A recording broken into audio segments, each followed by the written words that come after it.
porque eu brinco também que você empreender no setor financeiro, você é quase um psicólogo, porque todo mundo tem uma história triste. Então, eu lembro que eu falava para as pessoas, me ajuda, eu tô tentando construir um banco digital para PJ, para te ajudar. Aí a pessoa para e fala, não é verdade, você sabe que outro dia...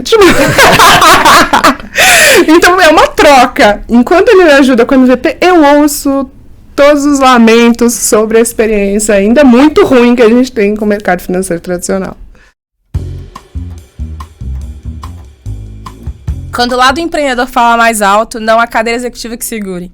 Esse foi o início da trajetória da Ingrid Bart, que é a fundadora do Linker e convidada no nosso episódio de hoje. Muito prazer, eu sou a Amanda Graciano, sócia da Fischer Venture Building, e ao meu lado a gente tem o Rafael Zenorini. Viemos contar a história por detrás do exit da Ingrid e o papo foi super descontraído, tá? Ela falou sobre a infância, sobre o início da carreira, as ideias ali por detrás da Fintech, Linker, o sentimento depois de assinar o contrato, ela conta um pouquinho dessa história e quais são os seus planos para o futuro.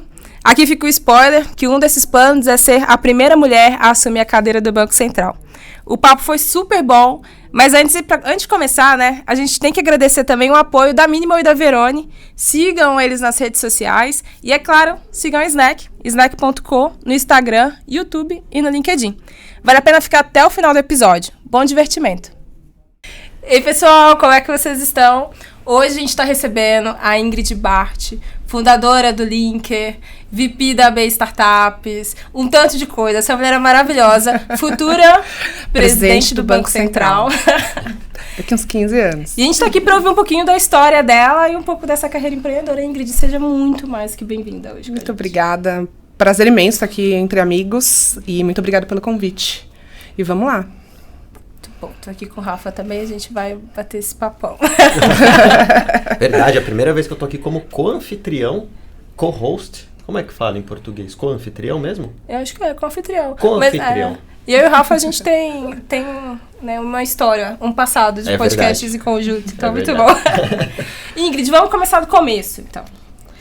Conta pra gente como que começou a sua carreira e a sua trajetória enquanto profissional. Boa. Bom, vamos lá. Eu sempre fui meio nerd, né? Bem nerd, assim. Sempre gostei bastante de estudar. Mas eu, ao mesmo tempo, sou hiperativa. Diagnosticada. Foi muito difícil, assim, esse negócio de escola pra mim. Porque eu era daquelas crianças de estilo menino que não parava na carteira de jeito nenhum. Mas eu ia bem.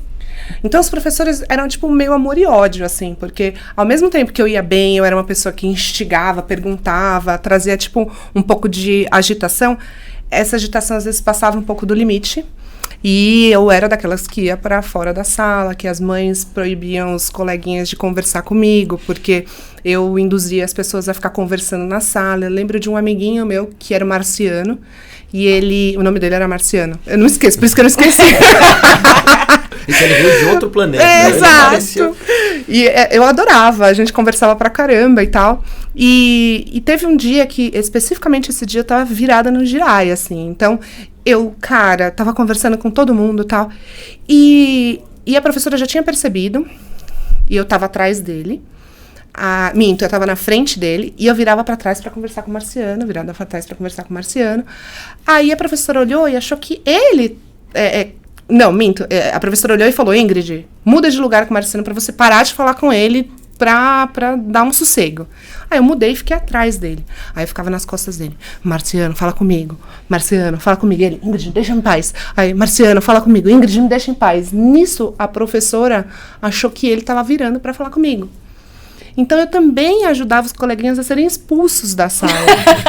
Então, as mães não gostavam muito, assim, de mim, né? Mas, brincadeiras à parte, é um diagnóstico super delicado. Porque eu não tinha TDAH, eu tinha só hiperatividade, que é um pouco mais difícil, e é doença de menino. Então, eu sempre tive essa coisa de dificuldade de ficar quieta. Que depois, quando eu fui para o mercado de trabalho, até mesmo na faculdade... era benéfico, porque você consegue fazer várias coisas ao mesmo tempo, você precisa se relacionar, e eu sempre fui muito vinculada à área de negócios, então você precisa estar em movimento e falar com muitas pessoas, muito assim. Então isso, é legal falar sobre isso, porque isso foi uma coisa que fez um drive muito na minha vida, assim, sabe? Então, De sair de um lugar que eu achava insuportável para ir para um lugar que eu me dei super bem e que eu acabei ficando muito viciada em trabalho. Então, eu sempre fui também muito viciada em trabalho. E aí, pensando um pouco em como é que os seus pais, os seus familiares também lidavam com isso e como que era essa relação, assim, dessa menina levada e que tinha essa questão para essa profissional que se tornou bem-sucedida e que faz várias coisas hoje, assim. Eu gosto muito de entender quais são as expectativas que as pessoas geram sobre nós, né? Porque, afinal de contas, dizem que a expectativa é a mãe da felicidade, né? Então, quais eram as expectativas que as pessoas tinham sobre você a partir dessa história, dessa trajetória que você nos contou? Eu vou ser bem sincera, assim, a minha mãe é psicóloga, então, com relação a ela, sempre foi muito tranquilo, porque ela sempre me entendeu, ela sempre entendeu que... ela nunca fez um diagnóstico, mas ela sempre entendeu o meu jeito. E, cara, assim, se você pensa no sistema de ensino, ele é muito cruel, porque ele tenta deixar todo mundo ali meio homogêneo e esquece que as pessoas são diferentes. Então, ela sempre tentou levar muito por esse lado e para eu também não me sentir inferiorizada nesse sentido, sabe? Então, ela sempre me incentivou, principalmente, é interessante isso, a parte artística. Então, desenhar, eu sempre desenhei muito bem. Então, ela tentava olhar, fazer com que eu olhasse um prisma positivo. Pô, você não consegue ficar sentada e só fala. Então, era bilhete todo dia. A Ingrid não para quieta e fala o tempo todo na aula. Mas, ao mesmo tempo, ela falava assim, cara, mas assim, tem tanta coisa legal em você, para eu também não criar esse ranço sobre o meu jeito e que eu tinha que ser moldada daquela forma. Mas isso é a minha mãe, meu pai também sempre... Ele era nerd, ele é nerd, né? Então, sempre foi nesse sentido, então ele sempre entendeu também. Agora, eu tenho familiares, assim, que sempre acharam que eu não ia ser nada na vida. E é interessante falar sobre isso, porque... eu acho que eu tenho muitos problemas de autoestima, por incrível que pareça. Eu pareço uma pessoa super segura. Mas acho que foi uma casca que você vai criando ao longo do tempo, porque você realmente não acredita. Você ouve aquilo e fala, putz, eu não vou ser nada. Até porque teve um período lá até primeiro grau, assim, né? Até quinta, sexta série, que eu estudei em colégio público. Então, e minhas primas, por exemplo, sempre estudaram em colégio privado. Então, junta tudo. A minha mãe se separou, eu estudava em colégio público, eu era uma pessoa que, tipo, não conseguia parar quieto na sala, então muita gente achava que não ia dar em nada. Uhum. Que eu ia ser, tipo, um problema, que eu ia ser uma pessoa que, putz, não ia fazer faculdade, que ia ficar em subemprego. Eu já ouvi isso muitas vezes. Mas, ao mesmo tempo, eu sou tinhosa, né? Então, é tão legal você provar para essas pessoas que, tipo, você é mais do que aquilo. Então, agora é fácil falar sobre isso, mas é um fantasma, às vezes, que ronda a nossa vida, assim. E eu tenho certeza que muita gente teve isso e não tem contato com isso. É importante você trabalhar. E aí, a outra coisa que eu falo muito sobre empreendedorismo. Empreendedorismo é muito autoconhecimento. É um autoconhecimento até meio forçado, né? Porque, tipo, você se depara com situações que mexem com coisas internas que nem você esperava. Então, acho que trabalhar o meu autoconhecimento, até um pouco antes de empreender, foi fundamental para não deixar que essa expectativa, ou não expectativa das pessoas, me afundasse e eu conseguisse, sei lá, seguir minha jornada, entendeu? Aquelas perguntas curiosas. Eu não estou muito enganada, você também é economista, né? Sou. E engenheira. Ah, verdade, você fez 2 faculdades, de não ficar quieta mesmo. Mas me conta, de onde que veio a vontade de empreender? Não sei também se chegou a empreender com algo antes do Linker. E quais eram as suas referências? Que isso é um ponto importante também da jornada. Sim. Então, eu não me imaginava empreendedora.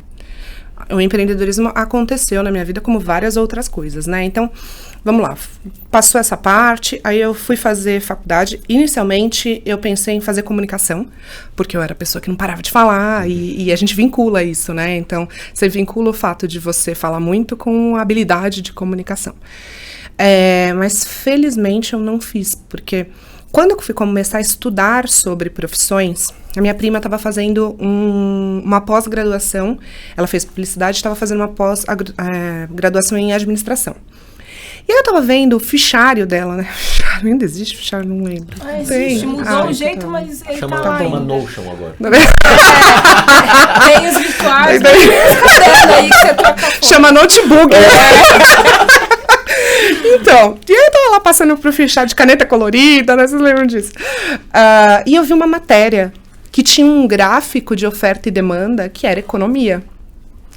E aí eu comecei a perguntar para ela o que era, aí ela começou a me explicar sobre essa questão de oferta e demanda, que era uma matéria super legal, economia e tal, e eu sempre vinculei economia com matemática, e eu sempre achei que eu era muito mais de humanas.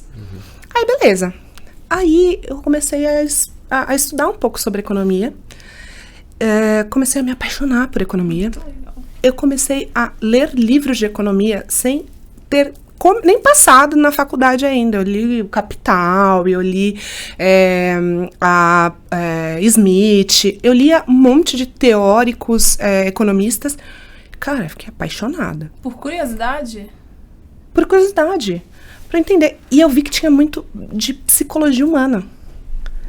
E aquilo eu achava sensacional, assim. Bom, aí eu fui fazer cursinho, só que eu fui morar com meu pai no Rio. Então, eu fiquei 1 ano morando com ele, fazendo cursinho. E aí, eu já sabia que eu queria fazer economia. Voltei para São Paulo. Eu fui para o Rio, passei na UF lá. Mas eu queria voltar para São Paulo. Até porque eu sempre quis mercado financeiro. E aí, quando eu voltei para São Paulo, prestei, passei, comecei a fazer. Foi sensacional. Comecei a estagiar no Santander. Mentira, antes disso eu posso te ajudar na Caixa Econômica Federal, uma mega escola, principalmente de pessoas, né? Foi aí que eu vi que eu gostava de pessoas, porque todo dia tinha um bêbado que ganhou na loteria, assim. Todo dia apareceu um bêbado falando, ganhei na loteria! Aí era muito engraçado, assim, é triste, mas ao mesmo tempo é engraçado, porque você vê, assim, as mazelas humanas, de fato, muita gente desesperada, porque a Caixa não é só um banco, ela tem um papel social muito forte. Mas tem muita coisa engraçada. Então, e a Caixa que eu trabalhava era na Paulista, não existe mais, era na Paulista com a Carlos Sampaio. E era uma agência muito grande, então você tinha de tudo. Você tinha desde aquelas senhoras já viúvas que herdaram tudo do marido, então elas vinham chiquérrimas na agência, até as pessoas super humildes e os ganhadores da loteria que nunca tinham ganhado. Aí depois eu fui para o Santander como estagiária, fui efetivada no Santander, fiquei ali 3 anos e meio, mais ou menos, quase 4 anos. E é super interessante falar, adoro falar sobre isso, porque meu sonho, meu objetivo, era uma meta, era o JP Morgan. Por era quê? o JP Morgan, banco de investimento americano. E você falou essa questão do mercado financeiro, até queria puxar um pouquinho desse fio, assim, que você falou com muita ênfase, né? Assim, eu sempre quis ir no mercado financeiro. O que te motivava? O que te chamava a atenção no mercado financeiro, assim, naquela Posso só colocar uma coisa antes? Claro. Com quantos anos? Boa. Isso Porque você falou, eu voltei a pensar, essa Ingrid muito nova. 12 anos eu tava... A impressão que eu tive, você falou, gente, um dia ela acordou com 15 anos e falou assim, vou trabalhar no mercado. Exato. Não, foi com 17, 18. Por que o mercado financeiro? Quando eu comecei a estudar economia, eu comecei a entender o dinheiro. Mas não o dinheiro, porque assim, eu amo dinheiro. Mas eu gosto da história do dinheiro. E até, assim, eu não sou marxista, mas até você ler Marx, eu acho o trabalho dele fundamental para você conseguir destrinchar o valor do dinheiro. De onde veio essa questão da moeda, do dinheiro, da história? Como é que o homem conseguiu construir o valor? Essa relação entre homem, dinheiro, valores, consumo, bens de consumo. Cara, eu comecei a ficar muito apaixonada. E o que eu via que mexia mais com essa dinâmica do dinheiro era muito mais o mercado financeiro do que o setor produtivo. Porque existe a economia do setor produtivo, mas que ela é setor produtivo. Você produz, vende, aí você tem o lucro e tal. Eu gostava da outra dinâmica, a dinâmica do dinheiro. Então, a dinâmica do crédito, a dinâmica do mercado financeiro, de acesso a serviços financeiros, essa questão de economia familiar, como esse dinheiro era administrado, o valor das coisas. Tem um outro teórico que eu adoro também, que é Schumpeter, que fala um pouco do valor. Então, tem uma frase dele que fala muito sobre o preço da Coca-Cola no deserto. Então, cara, quanto que você paga numa Coca-Cola? R$5? Mas e se você estiver num deserto? Você vai dar tudo que você tem. também. Então, que o valor, ele vai depender das condições e do desejo e também de vários outros fatores que vão influenciar no valor das coisas e por aí vai. Então, aquilo... Tinha mais a ver, assim, com uma questão teórica e da ciência, por assim dizer, do que necessariamente uma ambição e uma vontade de prosperar, ou, enfim. Sim. Era mais nesse sentido mesmo. Com absoluta certeza. É a paixão pelos conceitos, pelo mecanismo. Pela economia. Exato, Legal. pela economia do mercado financeiro. Legal. Mas óbvio que a gente quer esperar, né? Senão a gente nem levantava da cama, né? Mas sim, com certeza foi. Eu fiz a faculdade de economia super apaixonada.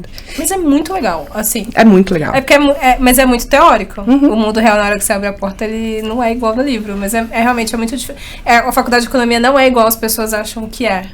Ela é muito legal. Mas, que horas... Aí você disse que você não esperava empreender. Que horas que a economista, lá imersa nos livros, foi empreender? Aí passa um pouquinho pela questão do JP, né? Então, só esse ponto que eu acho que eu quero contar.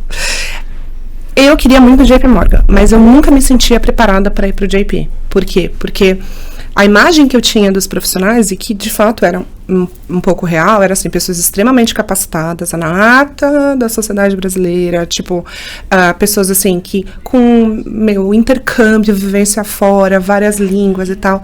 E eu, na minha cabeça, ainda não tinha me formado, eu estava me formando ali, quase me formando. Eu fazia inglês a minha vida inteira, mas assim... eu não era impecável do jeito que eu achava que tinha que ser, e eu fazia espanhol, e eu fiquei fluente em espanhol antes do inglês. Aí, um dia, uma amiga pediu para eu passar para um outro amigo meu do Santander também, que queria sair do Santander, uma vaga do JP. Eu passei para ele sabia do meu desejo, né? Aí ele mandou um e-mail falando, putz, essa vaga não combina comigo. Mas por que você não aplica? Aí eu, nossa, não, Marcos, imagina que eu vou ser escolhida pelo JP Morgan. Aí ele só respondeu assim, não, você já tem, Ingrid, manda aí. E eu mandei.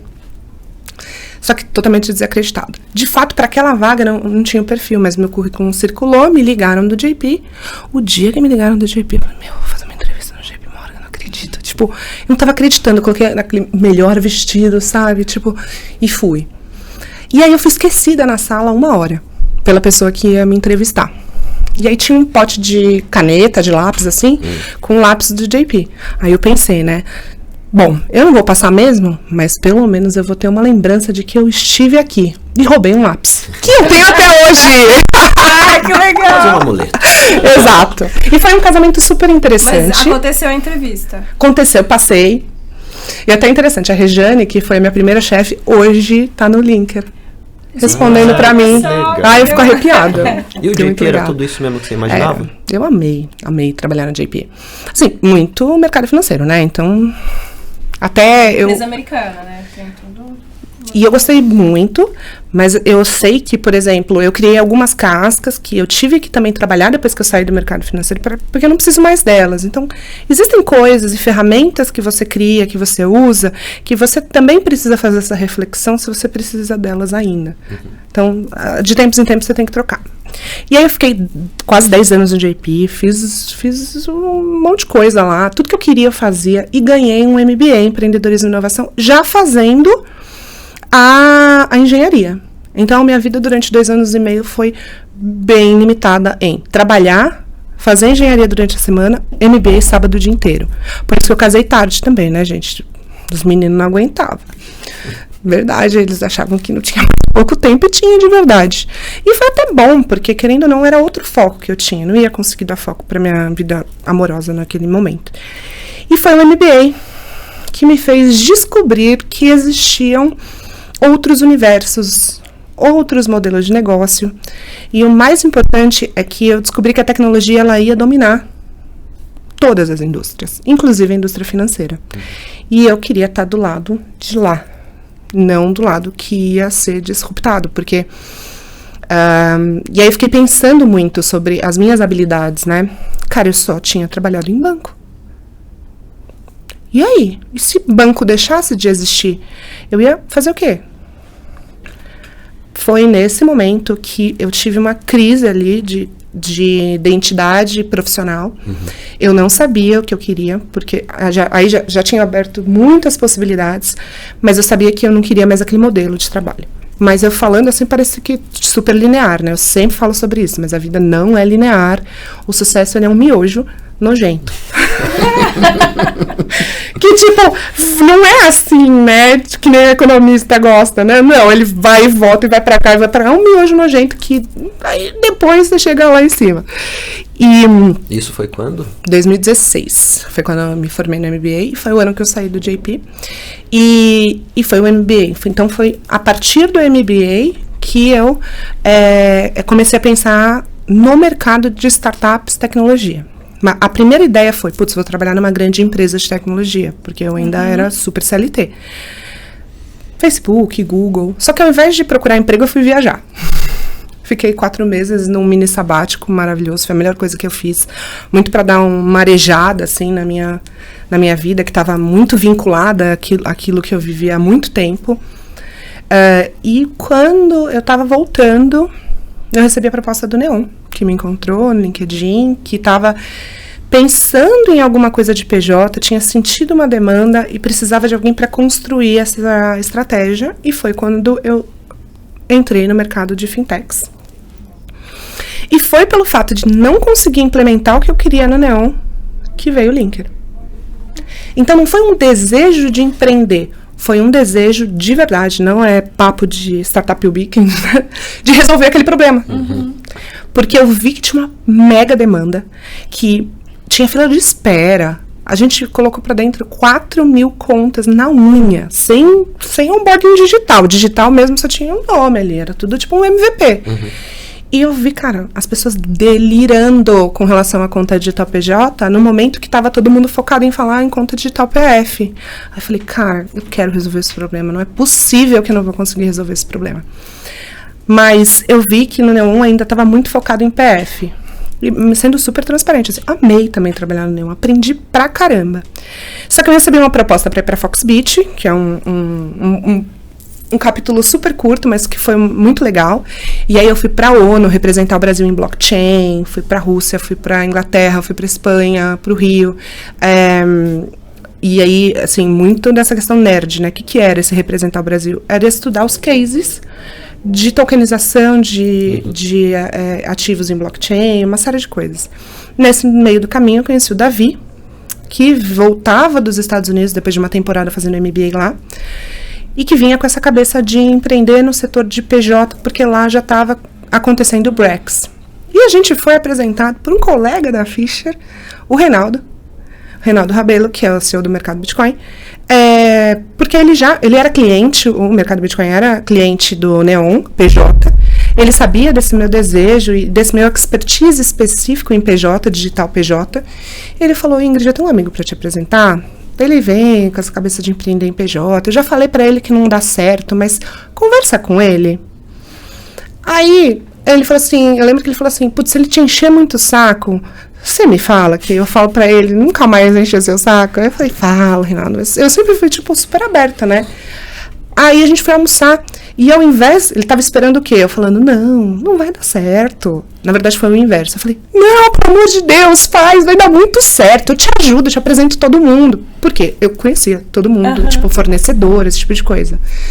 E aí, depois de 3 meses, a gente continuou contato, eu continuei mandando um monte de coisa pra ele. Ele virou pra mim e falou, vamos fazer? Aí eu olhei pra ele, vamos. E foi assim que a gente começou. Eu não esperei 1 minuto, assim, foi, vamos fazer? Vamos. E foi assim, ele fundou ele e mais nada. Não tinha nem um guardanapo na mesa. E viemos nessa... Opa! Vamos voltar. Viemos nessa toada desde 2018. E uma curiosidade, assim, porque você falou que você sempre foi multipotencial. O que mais você estava fazendo nessa época? Ai, um monte de coisa. Porque do jeito que você falou, com certeza não era só isso. Que outras caixinhas você tinha, assim, correndo em paralelo? Foi na mesma época que eu virei diretora da BFintex, mas eu já participava da BFintex, principalmente no comitê de blockchain. Mas eu já estava me envolvendo com isso. Me envolvi com a fundação da Bcrypto, na época, que era uma associação... E eu sempre vi muito valor nesse negócio de associação, né? E é muito interessante falar sobre isso, porque muita gente meio que, com até meio maldade, fala assim, mas associação, tipo, sindicato, sindicalista, não sei o quê. E eu acho tão estratégico você que é de um setor que ainda está se construindo, né, se estabilizando, se entendendo como setor, se organizar.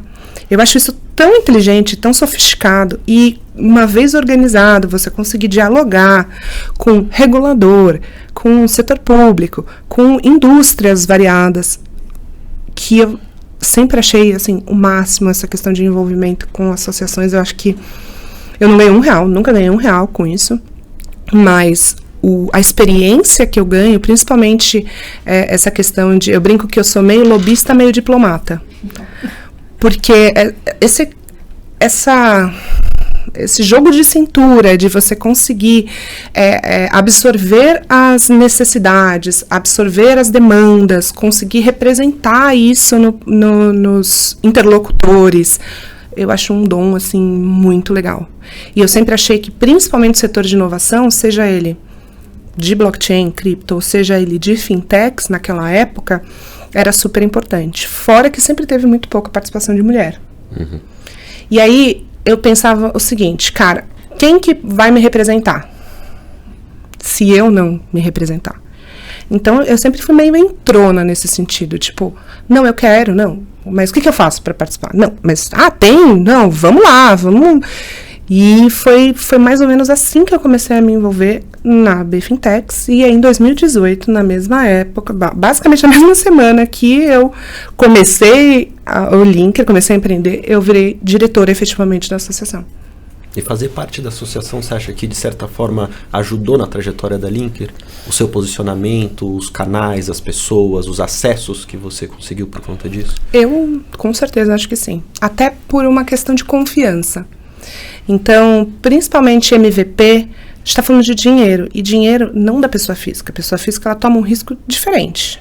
É meu, eu faço o que eu quiser com o meu dinheiro. Quando você está na pessoa jurídica, seja ela uma pequena empresa, microempresa, ou uma empresa média, uma startup já com investimento, é outro nível de risco. Se você conhece o caráter da pessoa que está empreendendo, se você sabe quem ela é, se você, acompanha, mesmo que minimamente essa trajetória, te dá um conforto maior de você participar de um MVP. Uhum. E, cara, assim, vocês sabem disso, startup são os primeiros clientes, são os early adopters que vão te ajudar a construir aquilo para ficar cada vez melhor. São as primeiras pessoas que acreditam em você. E é tudo family and friends. E eu enchia o saco da galera.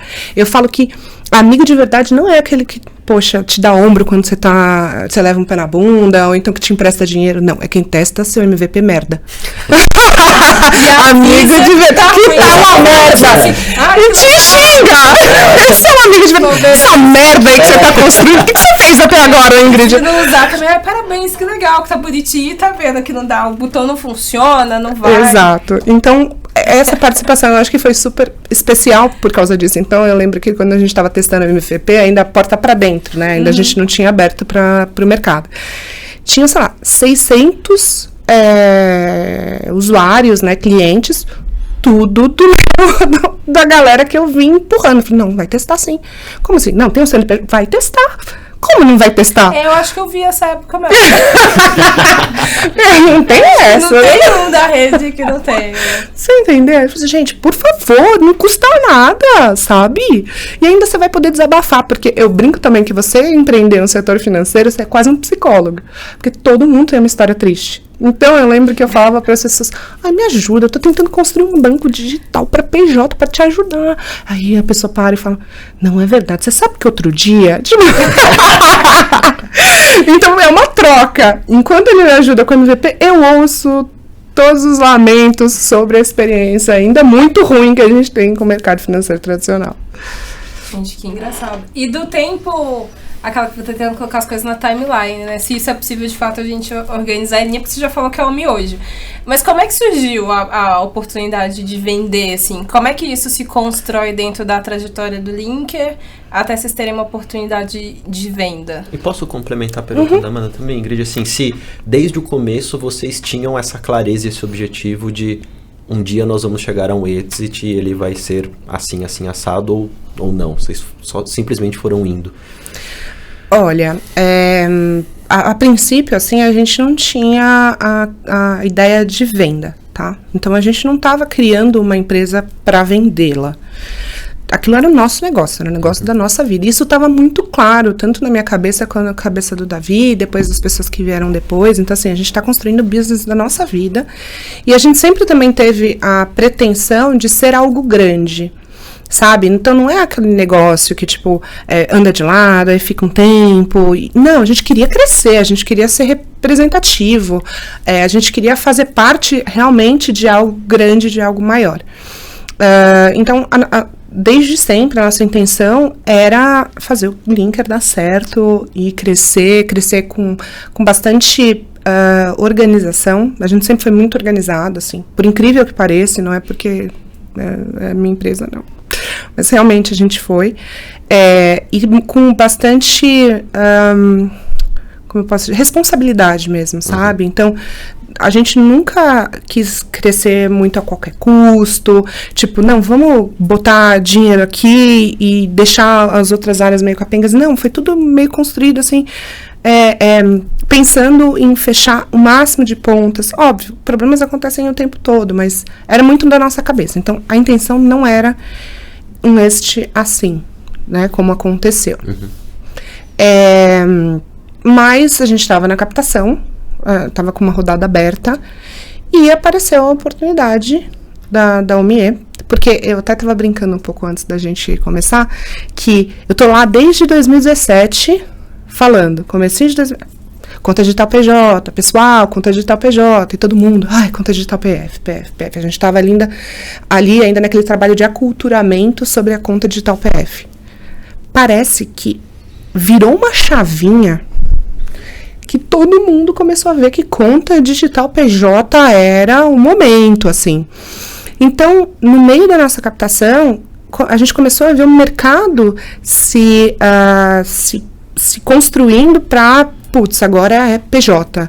E não só conta digital, mas conta digital, produtos financeiros para PJ de uma maneira geral, desde software de gestão até empréstimos de todos os tipos. Mas, juro, assim, não foi de uma hora, não foi uma coisa de construção, foi realmente de uma hora para outra a gente virou, assim, top of mind, PJ. E foi nesse contexto que a gente acabou chamando a atenção da OMIE, porque a OMIE é um software de gestão e que é super importante essa questão de conexão com o sistema financeiro. E a gente, como banco digital, a gente também ia ter que construir outros produtos e serviços para que nosso cliente enxergasse valor também. Não só na oferta de produtos financeiros, mas na inteligência. Cara, quando veio essa proposta, a gente falou, cara, é sensacional, porque até o mesmo canal de distribuição era importante, que no caso da OMIE e no nosso caso, a gente tinha uma estratégia de contadores. A OMIE também. Então, isso rolou essa identificação e a gente parou, olhou e falou, cara, acho que é uma boa. E, gente, a gente nem tava pensando, não, mercado, nada, assim. Foi realmente o deal em si que foi super bacana. E aí você percebe que é bom você se juntar com gente que está fazendo a mesma coisa que você. Às vezes é muito mais estratégico do que você desenvolver, né?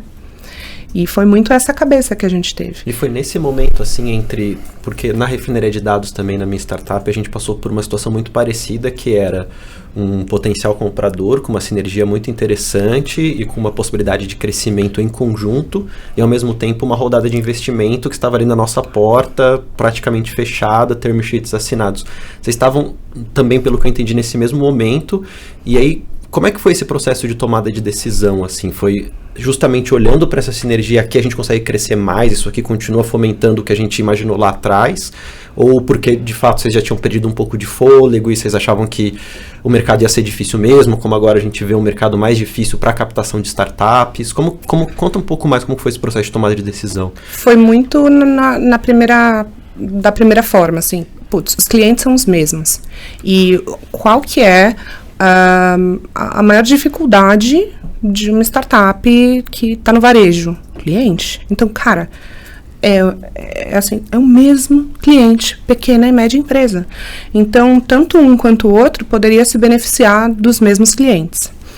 Outra coisa que foi muito interessante, a gente até falou sobre isso na época, foi essa questão de estratégia de longo prazo.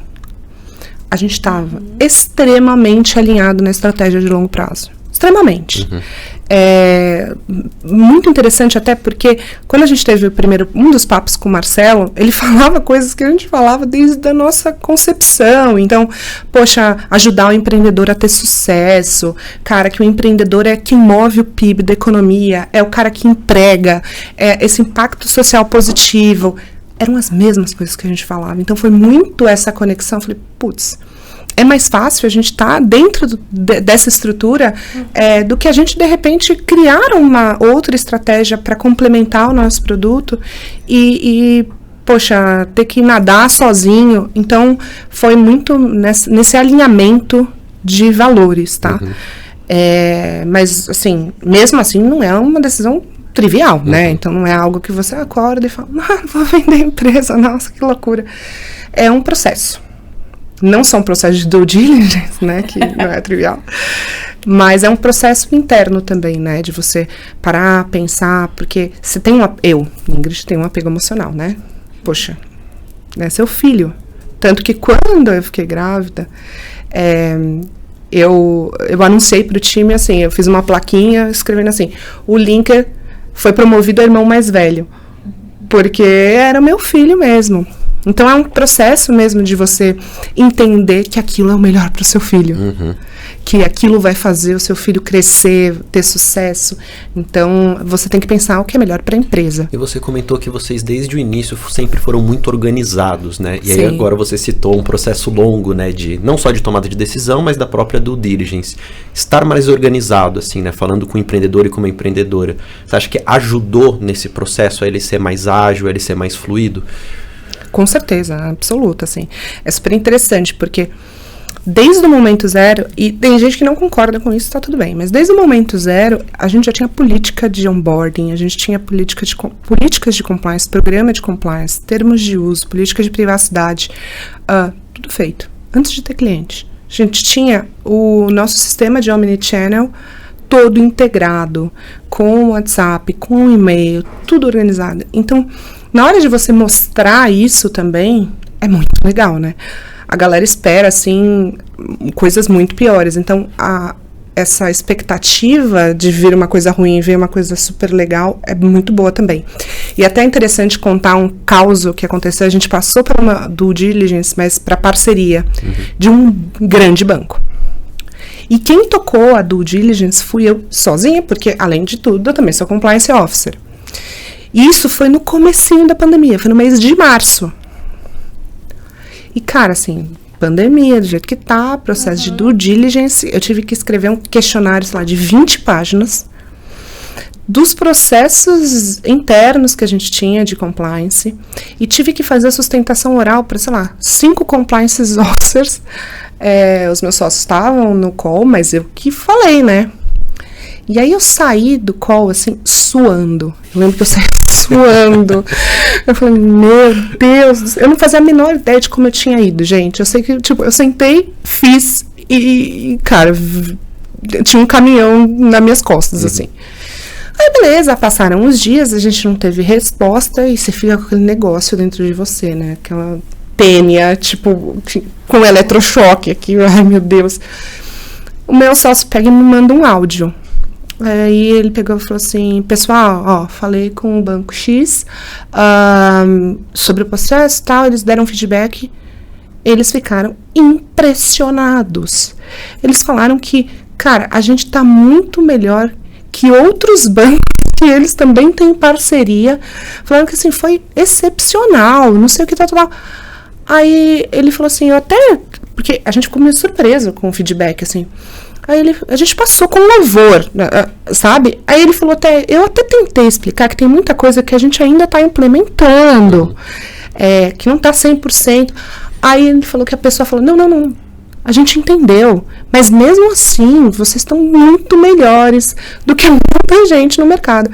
Então, Eu acho que é um pouco desse fato da gente estar organizado, entendeu? Da gente pensar com essa cabeça de quem veio também de mercado financeiro, sabe?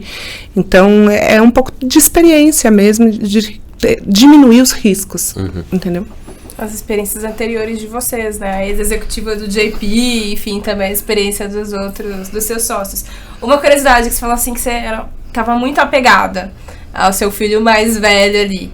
Como que foi o sentimento de assinar o contrato, assim? Se você puder descrever como é que foi esse dia. Eu tinha acabado de parir, né? Então, deixa eu contar.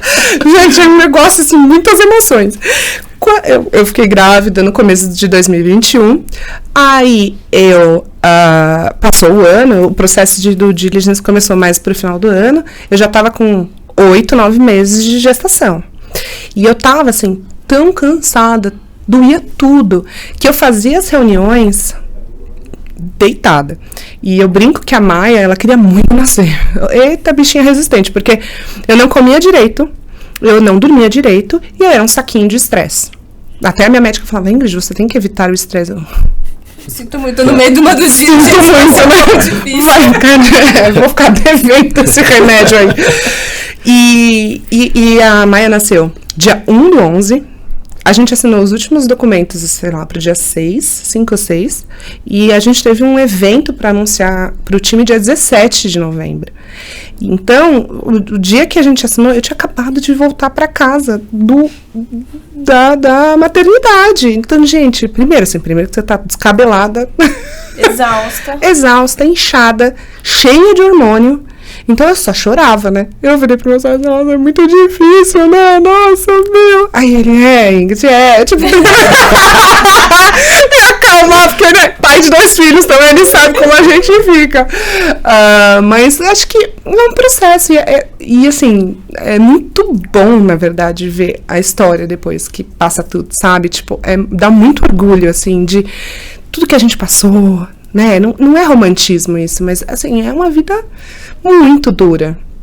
Os 3 primeiros anos, né, porque foram 3 anos, que foi super rápido, mas eu queria reforçar que é exceção da exceção da exceção. É espartano, gente. 2019 eu não tinha dinheiro para nada.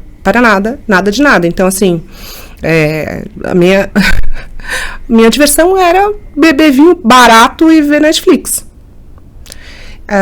Que é muito gostoso, né? Assim, pô, mas chega uma hora que... Ainda bem que tinha o vinho, que eu tava bêbada e dormia, né? Porque chega uma hora que... Não dava pra viajar, né? Não tinha os luxos. Empreender no final do dia não te dá os luxos nos primeiros anos. Zero viajar. E assim, zero viajar e zero, jantar fora, nos melhores restaurantes. E pra mim, teve esse impacto porque eu tava acostumada com um nível de vida completamente diferente. Eu vim de mercado financeiro que se ganha muito bem. Sim. Poxa, eu consegui guardar dinheiro, mas ainda assim... eu não podia gastar todo o dinheiro que eu tinha guardado, porque o dinheiro que eu ganhava no Linker não era nada, era só para estar entrando alguma coisa naquele momento. Então, eu tinha que várias vezes declinar jantares, porque de fato eu não ia conseguir fechar a conta. E aí também, assim, você acaba se afastando de alguns amigos, porque você não tá indo nos eventos, você não tá frequentando os mesmos lugares, você não tá na mesma vibe, então... aquele negócio que o pessoal fala de você se sentir solitário também é muito por causa disso. Porque ninguém vai entender que você não tá indo porque, você tá apostando todas as suas fichas no empreendimento. E aí, dói pra caramba, mas você sempre tem que acreditar que o futuro vai dar certo. E é esse sentimento de quando você olha pra trás e vê tudo que você abriu mão, você abre muito, muito mão de muita coisa, ufa, deu certo, eu não estava errado. Porque muitas vezes eu me questionei, falando, cara, o que eu tô fazendo na minha vida? Tipo, não ter dinheiro pra retocar as luzes, gente. Você sabe o que é isso para uma mulher? Oi, Ingrid, você sabe que você contando essa história, eu lembrei também de como eu me senti, né, no momento que eu assinei o contrato. Eu tenho um bom caso dessas de perrengue de empreendedor também, porque quando eu vendi a refinaria de dados para o Banco Modal, eu fui lá para São Paulo assinar o contrato e a gente estava no meio da pandemia, né? Assim, então tava o banco vazio, estradas vazias, tal. E eu tinha um carrinho velho na época, fui dirigindo aqui para São Paulo, minha cidade eu sou de Bragança Paulista. E aí eu lembro que eu assinei o contrato, aí falando de sentimento e de sensação, eu me senti aliviado, foi a primeira coisa que eu me senti aliviado.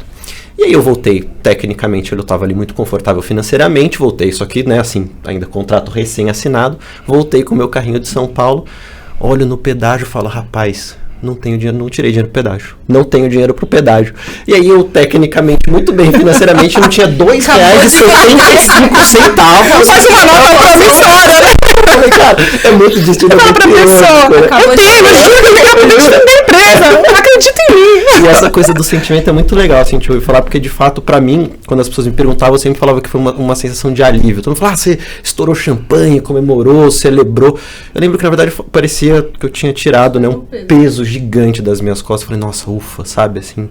Então é muito legal ouvir outras empreendedoras e empreendedores falando sobre esse sentimento, né, que é muito específico. Lembra quando a gente começou o papo que a gente falou sobre a expectativa das pessoas com relação a gente? Vem muito isso. Eu ainda não me sinto vencedora porque eu tô muito longe de onde eu quero chegar. Mas querendo ou não, tipo, você olha para essas pessoas que duvidaram de você, e não só aquelas pessoas do passado, mas até pessoas nessa jornada empreendedora. Vocês sabem como é que é. Muita gente duvida de você, muita gente acha que você não vai conseguir, muita gente até torce para você não conseguir. E ter esse gostinho de falar, cara, não deu ruim, pessoal. Não. Sinto lhe dizer. Sinto muito. Parece que temos um vencedor.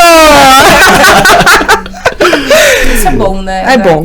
E o dia seguinte? Porque beleza, eu vendi. O Rafa conta aqui que ele não conseguia pagar o pedágio, mas aí o dia seguinte você não é mais empreendedora e tá no dia a dia de um outro negócio que não é o seu ali. Como que é? As expectativas foram atingidas, que vocês imaginaram ali na venda, não foram? Como que é o dia seguinte? Porque é um dia de alívio, o dia seguinte também é de alívio? Como que foi, assim, a sua experiência? Não, na alívio eu não senti tá, gente? Só pra deixar isso bem claro.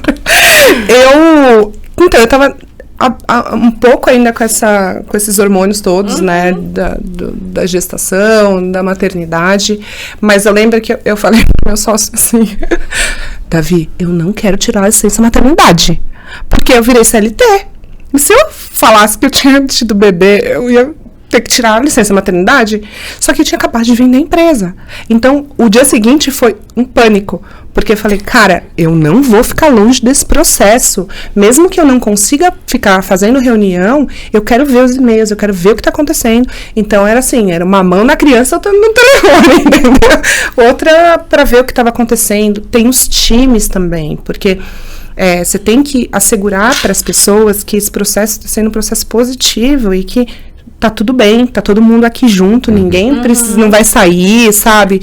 Então eu fiquei muito preocupada com o time, muito preocupada, principalmente porque eu sou responsável pelo time de CX, que é o segundo maior time depois de tecnologia, e que são pessoas super novas.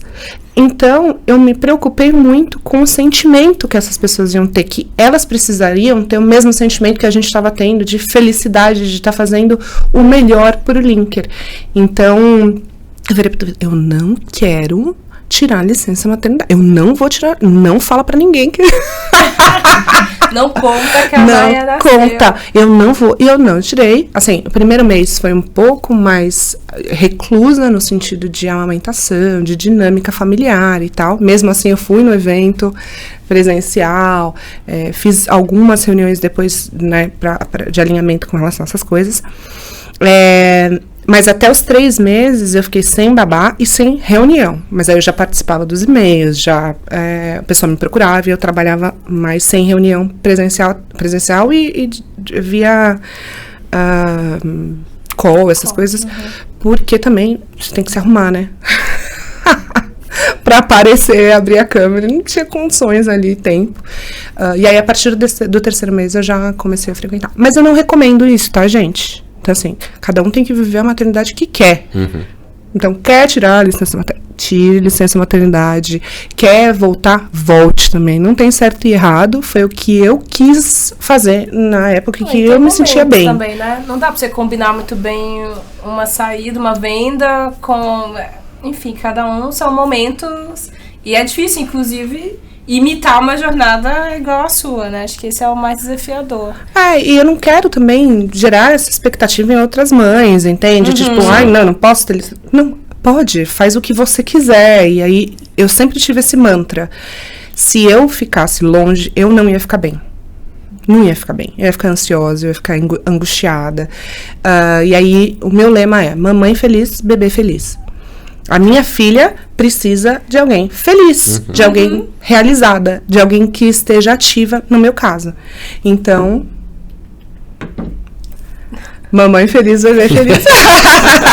E aí, como na sua trajetória nada acontece sozinho, você já falou da maternidade, que horas que a AB Startups entra na sua jornada, assim, também? Porque é tudo...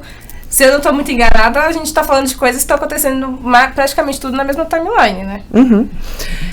E tem o conselho do Open Banking, com o Banco Central, representando as fintechs ali, mas a AB Startups, para mim, é completamente sem fins lucrativos. Eu tenho esse papel, que é um papel social mesmo, e ele me demanda muito pouco tempo para trabalhar de maneira braçal, sabe? Então, não é algo que eu preciso estar todos os dias.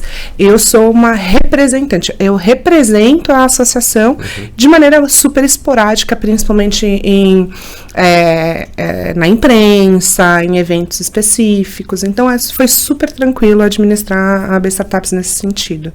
Porque não é o meu trabalho, efetivamente, né? É uma doação que eu faço para o ecossistema e é super compreensivo. E, assim, tem o Felipe Matos, que é o presidente. Então, a gente faz muito essa dobradinha. E, principalmente, quando eu tinha tido a Maia, foi super tranquilo nesse sentido. Ele foi super compreensivo. Então, não tive nenhum problema nesse sentido, sabe?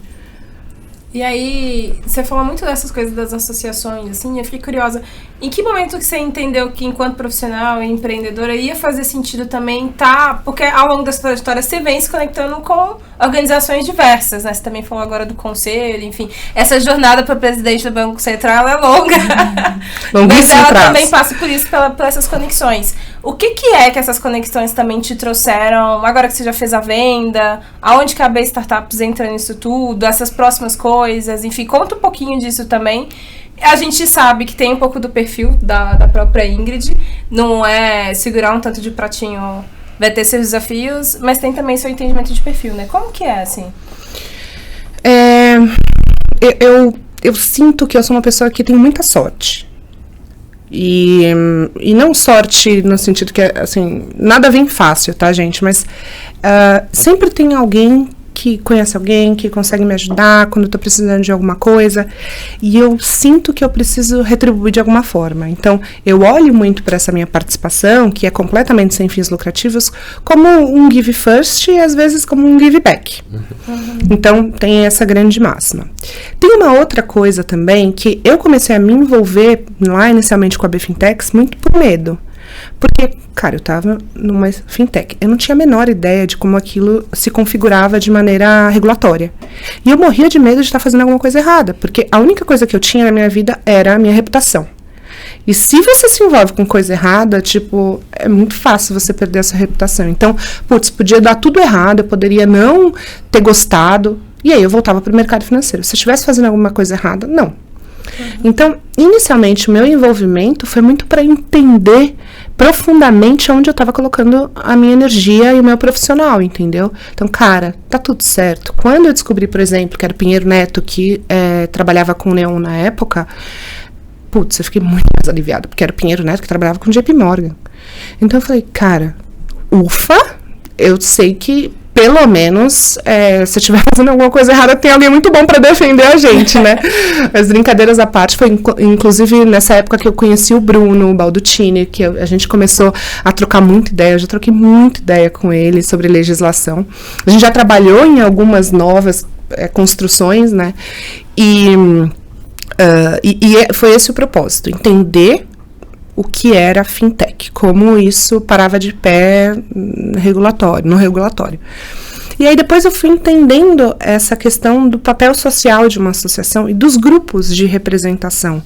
Então, eu aprendi, por exemplo, que os reguladores, sejam eles quais forem, pode ser do mercado financeiro ou não, eles preferem falar com entidades, porque é uma maneira deles falarem com o mercado todo quando essa entidade é representativa. Então, você trabalhar para fazer com que essa entidade ganhe respeito, ganhe corpo, vai fazer com que o ecossistema todo ganhe. E que ele seja ouvido pelo regulador. Então, poxa, eles estão fazendo uma coisa séria, então vamos ouvir quais são as demandas e vamos ver o que a gente consegue fazer. Isso aqui é passo de formiguinha, entende? Então, não dá pra gente chegar para as pessoas todas e chegar e falar assim, não, gente, calma, a gente tem que olhar isso no longo prazo. O que a gente está fazendo agora não é só para isso. A gente está fazendo isso para a gente conseguir isso, a gente chegar aqui, a gente criar uma área de public policy, a gente conseguir reagir de maneira proativa a iniciativas do governo, a projetos de lei. Então, é um negócio assim muito grande, só que você tem que trabalhar no step by step, no dia a dia, e tentar passar essa mensagem, porque eu acho que a nossa sociedade, até muito por causa da comunicação, redes sociais, ela está muito pautada na velocidade. Então, tipo, é pra ontem, coisas no curto prazo. E aí, quando vem alguma coisa que não é óbvio no curto prazo, elas normalmente meio que rejeitam. Tipo, putz, não serve pra nada. Mas que é uma construção muito longa, de longo prazo, e que eu acredito piamente que pode ajudar muito todo mundo. Ingrid, e olhando para dois elementos do que você falou, né? Você falou de sorte e de visão de longo prazo, né? E sabendo que o evento de uma saída, o evento de uma venda de uma startup é algo muito raro e muito pouco provável, pouquíssimo provável, né? Assim, acho que a gente pode falar que isso não é algo comum de acontecer, no Brasil muito menos. Eu queria que, se você pudesse dar algum tipo de recado, algum tipo de conselho, olhando para empreendedores e empreendedoras que estão naquele momento, sabe, que a gente já passou, quando você está com um barco assim, naquele mar brabo mesmo, e só vem chuva, e você está remando, e você não está vendo o fim de nada, você não está vendo uma luz no fim do túnel, pensando em sorte, pensando em longo prazo, pensando em poucas probabilidades, pensando em risco, que tipo de recado você daria para essa turma? Putz, eu acho que a gente tem que lembrar que passa. Tudo passa. É muito difícil na hora que você está passando a separar para ser racional nesse sentido, mas eu, quando passava por esses momentos, além de querer morrer, brincadeira, eu tentava respirar, sabe? Tipo, putz, tem começo, meio e fim. Tudo tem começo, meio e fim. Então, eu repetia assim, tem começo, meio e fim, vai passar, é uma fase, para você não enlouquecer também, né? Para você não cair numa depressão, porque é muito fácil, assim, muito fácil. Então, acho que essa é a primeira coisa. E, putz, quando eu ouvi isso hoje de uma pessoa, a gente vê muita coisa na vida, de uma maneira geral, que a gente questiona a sensação de justiça, né? Então, você fala, putz, o mundo não é justo? O mundo é justo. Então, se você está trabalhando direitinho, se você está fazendo a coisa certa, da maneira certa, cara, assim, vai rolar. Às vezes você tem que pivotar. Mas tudo bem, você teve a oportunidade de pivotar ainda. Às vezes você tem que largar essa ideia. Às vezes, poxa, mas assim, cara, você tem que se apegar que você está fazendo uma coisa boa, da maneira correta, sendo uma pessoa boa. Então, uma hora chega a justiça, né? A justiça no sentido do retorno positivo. Nem que seja, de repente, para você abandonar o empreendedorismo e ir para uma vaga de emprego. Só que é uma oportunidade que alguém que viu você ralando lá no seu empreendimento, às vezes te dá, porque sabe que você é capaz. Sabe essas coisas? Então, acho que nada do que a gente faz de maneira positiva vai perdido. E a Ingrid... Aí tem duas perguntas. Mas eu vou fazer uma, depois eu faço a outra. Eu fiquei curiosa agora, né? Já era. Vendi a startup, mas ainda estou na operação do dia a dia dela. Essa Ingrid, que são 1 milhão de Ingrids aí, passa pela sua cabeça... Você comentou há pouco, né? Eu estou muito longe de onde eu quero chegar. Esse aonde eu quero chegar também passa por, talvez, empreender outras vezes... O que é que tem, assim, nesse pós, né, o dia depois do exit? O que mais que tá nessa Ingrid, que é 1 milhão de coisas? Porque a gente sabe que a Ingrid tá contando aqui, mas certamente tem mais umas 50 facetas que a gente não vai conseguir absorver, porque ela fez o disclaimer lá atrás. Cara, eu quero continuar sendo totalmente transparente, sendo uma referência positiva. Eu senti muita dificuldade de encontrar essas referências positivas. Então, eu quero realmente que a jornada ela continue sendo boa, positiva e que as pessoas se inspirem da melhor maneira possível. Então, construir coisas boas, legais e que impactam positivamente é um objetivo.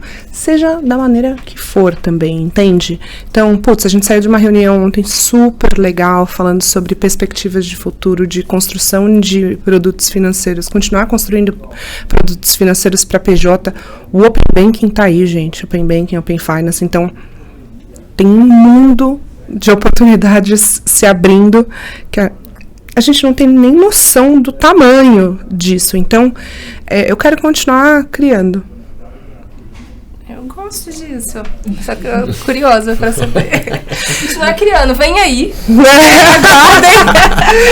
Não, super interessante. Vocês estavam falando do Waste. Eu preciso contar uma coisa que eu não contei em podcast. Mas assim, cara, eu tava grávida, né? Quando a gente tava em due diligence. E em todo esse processo, né? E o dinheirinho tava ali, né? Contadinho, né? Baby Maia. Exato, né? Fazendo ali as contas. E tinha um monte de coisa que eu queria também. Mas ficava tudo lá no meu carrinho, na Amazon. Você tinha o prazer de colocar no carrinho, comprar pra fora. Exato. Deixa aqui, né? Pro universo. Opa. Pro universo ver o que eu quero, entendeu? Joga pro universo. Eu jogava no carrinho da Amazon. E aí, quando o Pix chegou, eu só dei comprar tudo. Eu comprei um monte de porcaria.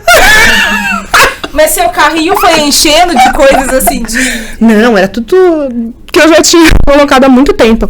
Foi tudo que vocês podem imaginar. O último modelo da Apple Watch. O último modelo só porcaria. No sentido assim, eu não comprei nada pra mim. Tipo, eu comprei um foguete que vai me levar pra NASA. Tipo, um Porsche, né? As pessoas têm esse sonho, tipo... Não. Eu comprei um negócio pra Baby Maia, que é um negócio de balancinho, assim, de R$3.000.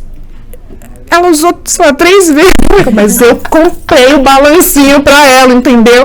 Deu um prazer incomensurável. Aí comprei um monte de porcaria. Então foi esse meu êxito. Deu um prazer tão grande, vocês não imaginam. O dinheiro chegou. Foi. Não, nossa, gente, sério, eu lembro, eu tava no sofá. Tava uma luz meio baixa, tava meio tarde. Aí o Davi avisa pessoal, caiu o Pix. Aí eu fiz 2 coisas, na verdade. Eu dei só comprar tudo na Amazon. Tudo. Não, eu não sei nem expressar as coisas que eu comprei, assim, nem me lembro. Eu só vi chegando caixa, eu fiquei muito feliz. Mas nada de valor, no sentido assim, tipo, muito grandioso. Mas tinha, sabe aquelas coisinhas do dia a dia que você vai desejando, você não tem dinheiro pra comprar? Post-it que você não tinha na pandemia. A caneta que você queria. Aquele vinho um pouquinho mais caro, entende? Aquele vinho de R$300. Você bem comendo em casa na pandemia era uma delícia. Uma coisa muito boa, né? Então você fica com... Sabe aquela pulguinha atrás da orelha, que tipo, eu queria tanto aquele negocinho, sabe? Um negocinho bonitinho, né? E você não tem dinheiro, eu comprei tudo. E eu pedi um japonês de, sei lá, R$600. Porque você não conseguia jantar, né? Minha japa na Amazon. Foi esse meu dia, Vocês imaginavam uma história, né? Tipo, não, foi pra Maldivas. Não, a gente comprou um monte de porcaria e um japonês super caro. E se fosse pra voltar lá atrás, pra Ingrid, a menina que era expulsa da sala de aula, que os pais não gostavam, assim, que era uma má influência pros filhos. Mas, enfim, brincadeira. Se você pudesse voltar lá atrás e falar com a Ingrid, assim, qual que era a dica, o conselho que você daria pra você? Eu acho que eu ouviria menos aquelas pessoas falando que não ia dar em nada, sabe? Eu acho que isso tem um peso emocional muito grande. E você... isso mexe com a autoestima. E você trabalhar com essa sombra de que, caramba, será que eu errei porque eu realmente não vou dar em nada? E assim, você ficar se questionando sobre isso é muito pesado. Então, eu acho que eu traria um pouco mais de leveza pra isso, sabe? Tipo, vai dar certo, você vai fazendo as coisas do bem, né? Sendo uma pessoa do bem, tratando as pessoas bem, então tá tudo bem. Passa uma hora, Passa. as coisas se ajustam no longo prazo. Mas acho que aí fica o recado para as pessoas, né? Não falem isso para crianças. Por favor, né? Foda-se sua opinião sobre ela, guarda pra você, cuida da sua vida, entendeu? Tipo, nossa, porque é muito, muito ruim mesmo, é muito ruim. Tipo, juro, assim, de você ouvir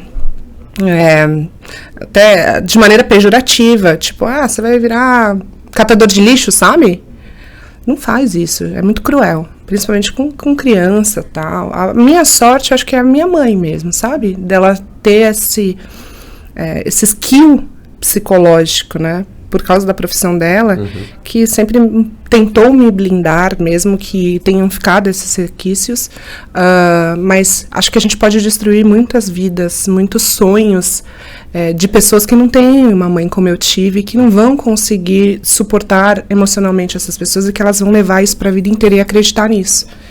Então, acho que fica o recado, né? Essa mulher criou um banco. Sim. Criou um banco. Ingrid, muito obrigada. Tá, eu que agradeço. Aqui com a gente hoje. Desculpa as besteiras. Ter aberto um pouco dessa história. E aí, só pra terminar, a gente tem um kit dos nossos parceiros. Que talvez tenha um vinho. Falando tanto de vinho. A camiseta da mesma e um vinho da Verone. Então, amei. Muito obrigada. Super obrigada também por esses parceiros por estarem com a gente no Projeto Venture. Espero que você goste. Amei. Bastante. E, gente, se vocês gostaram desse episódio, tem vários nomes e coisinhas aqui que estão em outros episódios dessa temporada. Então, não esqueça de ouvir, de deixar o seu like, o seu comentário, compartilhar também, né, com quem também pode se inspirar na história da Ingrid. E, é claro, nos siga nas redes sociais. É só buscar por snack.com pra ver esse papo com a Ingrid e dos outros convidados. Até a próxima. Muito obrigada pela companhia. Até mais.